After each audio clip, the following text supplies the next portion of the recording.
Olá, irmãos, graça e paz. Como é que estão vocês? Espero que todos estejam bem. Espero que todos estejam felizes nesse dia e principalmente aproveitando tudo aquilo que Deus tem dado, tem distribuído a cada um de vocês.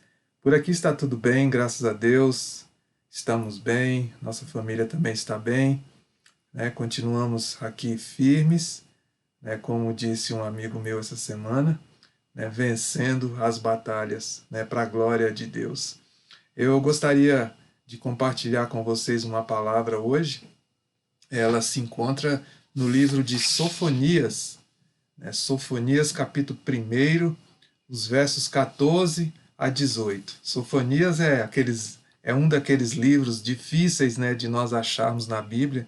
Ele está bem ali espremidinho, ali quase no final, né? Então, a dica que eu lhe dou é o seguinte: abra o final do Velho Testamento, né, que vem Malaquias, né, vem de trás para frente, Malaquias, Zacarias, Ageu, Sofonias, aí você encontrou, né, o livro que nós estamos querendo falar nesta manhã. Eu gostaria então de começar a ler Sofonias capítulo 1, do verso 14 ao verso 18. O título desse texto diz que o grande dia do Senhor. O grande dia do Senhor está próximo. Está próximo e logo vem. Ouçam, o dia do Senhor será amargo. Até os guerreiros gritarão. Aquele dia será um dia de ira, dia de aflição e angústia, dia de sofrimento e ruína, dia de trevas e escuridão, dia de nuvens e negridão, dia de toques de trombeta e gritos de guerra contra as cidades fortificadas, contra as torres elevadas. Trarei aflição aos homens, andarão como se fossem cegos, porque pecaram contra o Senhor. O sangue deles será derramado como poeira, e as suas entranhas como lixo. O verso 18 diz: nem a sua prata, nem o seu ouro poderão livrá-los no dia da ira do Senhor. No fogo do seu zelo, o mundo inteiro será consumido, pois ele dará fim repentino a todos os que vivem na terra. É uma palavra difícil de ler, né, e dura também de se pensar, né? Meu Deus.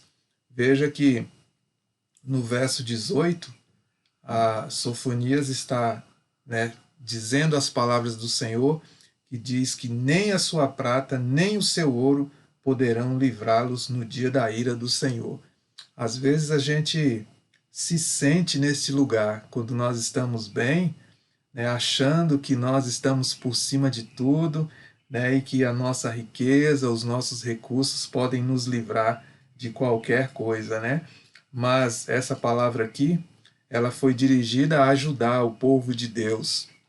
E para que a gente possa entender um pouco mais dessa palavra, é interessante que a gente busque o contexto, né, do que em qual época ela foi escrita, né, de que esse profeta está falando. E o que a gente pode também entender da pessoa de Sofonias, do profeta Sofonias, a Bíblia diz que ele profetizou no reinado de Josias, e Josias foi o rei, um dos reis de Judá. Então, tudo que Sofonias fala a respeito de Judá, a respeito do rei Josias, eu devo voltar, né, lá atrás, no livro dos reis, né, e pesquisar qual era a história, qual foi a história, né, do povo de Judá. E a gente também observa que esse rei Josias, ele foi um dos reis, né, que decidiu reformar o templo, né, e consertar a bagunça que os seus antecessores fizeram, né, no reinado. E diz a história no livro de Reis que, ao iniciar, né, essa obra de reforma do templo, né, os servos do rei Josias encontraram o livro da lei de Moisés. E quando eles acharam esse livro e começaram a ler, examinar aquele livro, eles puderam então enxergar o quão distante eles estavam de Deus. Né? Os seus antecessores, como falei, eles fizeram o que existe de pior, né, em um reinado, a respeito daquilo que é contra aquilo que Deus, né, exige, aquilo que Deus pede. Só para ter uma ideia, vamos ler 2 Reis, capítulo 21, né, o verso 2. Esse capítulo de 2 Reis 21 fala, por exemplo, a história de Manassés. Manassés foi um antecessor, né, um rei antecessor de Josias em Judá. E olha só o que ele fez. Olha, ele fez o que o Senhor reprova, imitando as práticas detestáveis das nações que o Senhor havia expulsado de diante dos israelitas. Então o Senhor expulsou aqueles povos pagãos, e aí o rei Manassés começou a fazer pior do que aqueles povos que foram expulsos. Né? E o verso 3 diz o seguinte: ele reconstruiu os altares idólatras que seu pai Ezequias havia demolido, e também ergueu altares para Baal e fez um poste sagrado para Azera, como fizera Acabe, né, rei de Israel. Inclinou-se diante de todos os exércitos celestes e lhe prestou culto. E o verso 4 diz: construiu altares no templo do Senhor, do qual este havia dito: em Jerusalém porei o meu nome. O Senhor havia dito isso na época que foi construído o templo, disse através para Salomão que ele ia colocar o nome dele naquele templo. E no verso 6 diz aqui, olha, chegou, falando a respeito de Manassés, Manassés chegou a queimar o próprio filho em sacrifício. Praticou feitiçaria, adivinhação e recorreu a médiuns e a quem consultava os espíritos. Então, foi isso que o rei Manassés, apenas um exemplo que nós lemos, foi isso que ele fez lá em Judá. E essas práticas, elas são abomináveis ao Senhor, e o Senhor já vinha falando: olha, vocês precisam se consertar, vocês precisam mudar a vida. Ou seja, Deus estava já cheio da perversidade, e claro, da apostasia daquele povo. Por isso Deus resolveu fazer justiça, ou trazer justiça sobre aquele povo.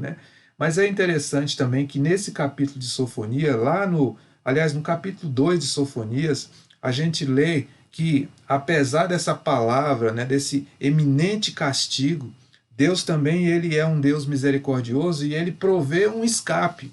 Claro, se o povo de Judá se humilhasse. Olha só o que ele diz em Sofonias 2, o verso 3. Busquem o Senhor, todos vocês humildes do país, vocês que fazem o que ele ordena. Busquem a justiça, busquem a humildade, talvez vocês tenham abrigo no dia da ira do Senhor. Então, Deus estava indignado com aquele povo, com as práticas que eles haviam feito no tempo passado, mas o Senhor disse que ia trazer aquele castigo, que diz que nem a sua prata, nem o seu ouro poderiam livrá-los. Deus disse que ia exterminar, seria consumido todo mundo repentinamente, mas aqui Deus fala: olha, me busquem, me busquem vocês humildes do país. Então ainda tinha gente humilde, ainda tinha gente que acreditava no Senhor, e o Senhor novamente falava: me busque, e talvez vocês tenham abrigo no dia da ira do Senhor. Mas é interessante que depois que eu li esse texto, eu vi que essa palavra foi dita também lá atrás por outro profeta, há mais de 50 anos atrás dessa data. Deus enviou a mesma mensagem através do profeta Isaías. Lá atrás, olha o que o Senhor diz, Isaías 55, verso 6. Busquem o Senhor enquanto é possível achá-lo. Clame por ele enquanto está perto. Ou seja, a mesma palavra. Deus estava falando: olha, vocês devem me buscar. Me busquem enquanto eu estou perto. Mas o povo não estava nem aí. E essa leitura, já entendendo que o Senhor já havia falado isso mais de uma vez, me fez compreender uma outra coisa. O pecado de Judá era algo recorrente, ou seja, Judá pecava e pecava e pecava e pecava. Judá não pecava, arrependia e parava. Judá pecava e sempre pecava mais. Ou seja, sempre, todo dia, toda hora estava pecando, Judá contra o Senhor. Mas o pior, eu acho que o pior de tudo isso é ignorar ou fazer pouco caso da palavra do Senhor. E era isso que Judá estava fazendo, porque Judá pecava toda hora, todo tempo, não se arrependia. E aí no livro de Sofonias, no capítulo 1, verso 12, olha o que diz, olha que aqui Deus está falando, o que o povo está fazendo e pensando. Olha só, Sofonias 1:12. Nessa época, ou seja, na época que o Senhor ia trazer juízo sobre Judá. Olha, nessa época vasculharei Jerusalém com lamparinas e castigarei os que são complacentes, os que são como vinho envelhecido, deixado com os seus resíduos, que pensam: o Senhor nada fará, nem bem nem mal. Veja, isso é uma tradução de quem está fazendo pouco caso daquilo que Deus estava falando. Então eu entendo por essa palavra que isso talvez seria o mais amargo também de toda essa situação. Além de viver uma vida recorrente de pecado, era ignorar, ou é ignorar o que a palavra, ou fazer pouco caso da palavra de Deus. Percebe agora, como a gente pode entender, percebe agora o tamanho da ira de Deus, no verso 18 que nós lemos, que nem a sua prata, nem o seu ouro, vão poder livrar, da minha ira. Poxa, então Deus realmente estava muito, muito, muito indignado com o povo de Judá. E pelo que nós conhecemos, de Deus, não sei se a gente pode dizer assim, mas Deus continua o mesmo, Sempre um Deus de amor, um Deus de misericórdia, mas um Deus de justiça também. E aí a gente pode até pensar, mas isso foi algo lá do Velho Testamento, Não, Deus não mudou, Deus continua o mesmo. E aí quando a gente vai para Hebreus, já no Novo Testamento, Hebreus 11, o verso 6, diz o seguinte: olha, sem fé é impossível agradar a Deus, pois quem dele se aproxima precisa crer que ele existe e que recompensa aqueles que o buscam. O que eu entendo com essa palavra, além assim, no geral, ou seja, no pano de fundo dessa situação que eu estou tentando falar, estou tentando trazer aqui. A idolatria, que era o que o povo estava fazendo, e a apostasia, porque se afastaram do Senhor, eles não eram problemas apenas do Antigo Testamento. Isso não é problema só daquele povo do passado. Na época mesmo, lá bem depois de Jesus, Hebreus foi escrito, e o autor do Hebreus chama a nossa atenção para esses problemas recorrentes. Nós vivemos um tempo de muita perversidade ainda, de frieza, e principalmente um tempo de apostasia, ou seja, frieza da fé. Então, depois que eu conheço o Senhor, depois que eu me encontro com o Senhor Jesus, eu devo ouvir, eu devo escutar a sua palavra, atentar para aquilo que a palavra do Senhor me diz. E a palavra do Senhor, ela me diz: olha, tenha cuidado com a sua maneira de viver. Ela me diz: olha, existem coisas que todo mundo faz, que não é legal perante o Senhor. A gente sabe disso, que tem coisas que todo mundo faz, mas isso não é legal perante o Senhor. O que mais que a palavra do Senhor me diz? Olha, cuidado para não quebrar princípios. Eu devo seguir os princípios do Senhor, os princípios da sua palavra. Olha, quem mais? Tem mais. Cuidado com os seus, devo ter cuidado com os meus relacionamentos. Os meus relacionamentos são saudáveis. Eu estou tratando bem as pessoas. Como é que eu estou tratando os meus filhos? Como é que eu estou tratando a minha esposa? Isso tudo está entrando na conta. Isso tudo vai enchendo Deus, a ponto dele ficar irado, porque são coisas que não agradam o Senhor. Cuidado com os lugares onde frequento. Que lugar que eu estou indo?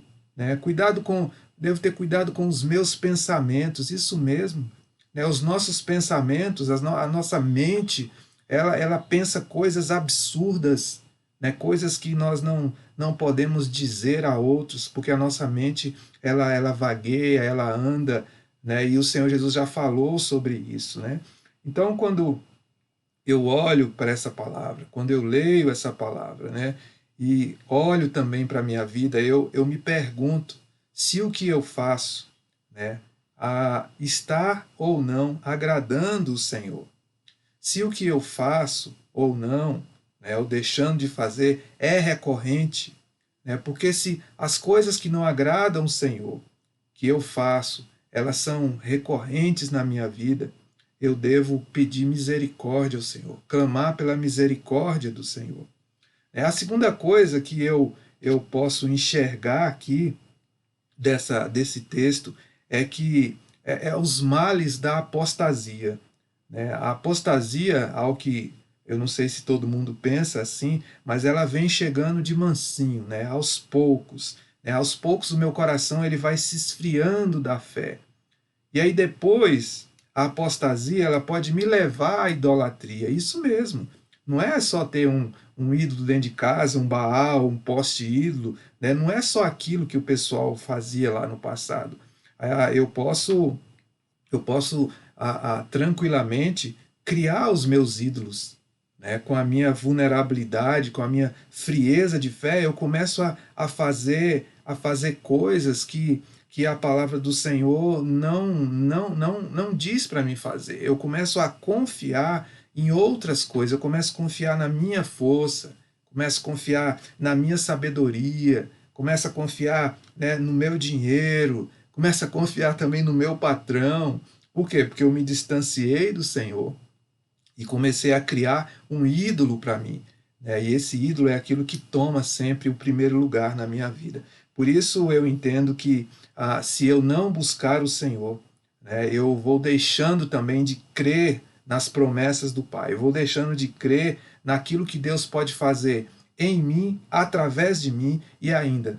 Eu posso deixar de crer naquilo que Deus pode fazer através de outros, através de pessoas, né, que são usadas por ele. E a terceira coisa, eu diria também, né, dentro dessa palavra que o Senhor traz nesta manhã, eu devo ter cuidado com o que é prioridade na minha vida. Né? As coisas aqui, né, as coisas deste mundo, elas foram feitas para seduzir pessoas. E pelo que se sabe, essas coisas, elas vêm de mansinho, elas vão alcançando, tomando conta do nosso coração aos poucos. E se eu não buscar o Senhor, né, o Senhor pode deixar de ser a prioridade na minha vida. Quando isso ocorre, eu também posso me enveredar pelo caminho da idolatria. Né? Isso é muito triste, mas isso é uma realidade da qual nós estamos vivendo. Né? E por isso esta palavra, eu penso que ela vem nos chamar a atenção, ela vem nos convidar, né, para que nós possamos buscar o Senhor, como diz Isaías 6. Olha, me busquem enquanto me pode achar. Né? Clame por mim enquanto estou perto. Essa é a palavra do Senhor. Nós devemos clamar o Senhor em todo o tempo. Deus, tenha misericórdia. Deus, esteja aqui. Deus, me guarda. Deus, eu quero a tua presença. Deus, venha ficar comigo. Deus, me liberta. Né? Deus, me cura, me sara. Eu penso que através dessa palavra eu devo fazer isso constantemente. Né? Eu concluo dizendo que o Senhor, ele é Senhor de segundas, de terceiras, de enésimas chances, né? Deus, ele é misericordioso. Em função dessa misericórdia é que o Senhor ainda está poupando a terra, está nos guardando, está nos preservando. Mas eu não devo esquecer que Deus também é um Deus de justiça, né? E o Senhor Jesus, ele vai voltar, né? E ele não tardará. Né? Que Deus possa abençoar essa palavra na sua vida.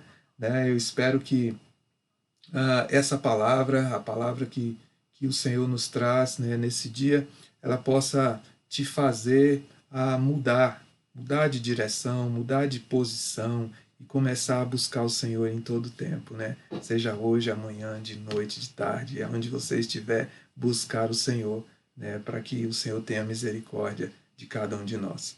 Né, eu gostaria de orar, finalizar também, né, e abençoar aqui a sua vida, em nome de Jesus. Pai, em nome de Jesus, aqui está a tua palavra. Eu peço que o Senhor nos abençoe, peço que o Senhor abençoe a vida dos nossos irmãos.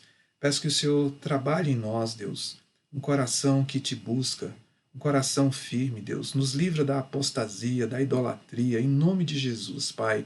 Que o Senhor possa nos guardar, ó Deus, e que esses pecados, Deus, não venham, Deus, tomar conta da nossa vida. Deus, não nos deixe viver uma vida recorrente de pecados, Senhor, mas que possamos ainda, Deus, aproveitar a chance que o Senhor nos dá através de Jesus Cristo e clamar e pedir o teu perdão.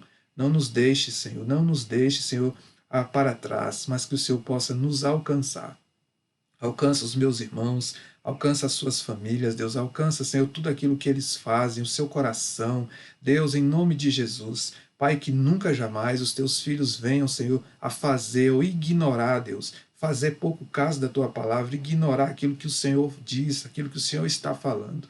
Em nome de Jesus, nós clamamos por ti, clamamos pelo teu Espírito, que teu Espírito possa trazer vigor espiritual à vida dos nossos irmãos, à minha vida, à vida da minha família, em nome de Jesus, Pai, para que possamos andar por caminhos firmes, ó Deus, na direção, naquilo que o Senhor tem para nós. Nós oramos e agradecidos estamos nesta manhã, em nome de Jesus. Amém.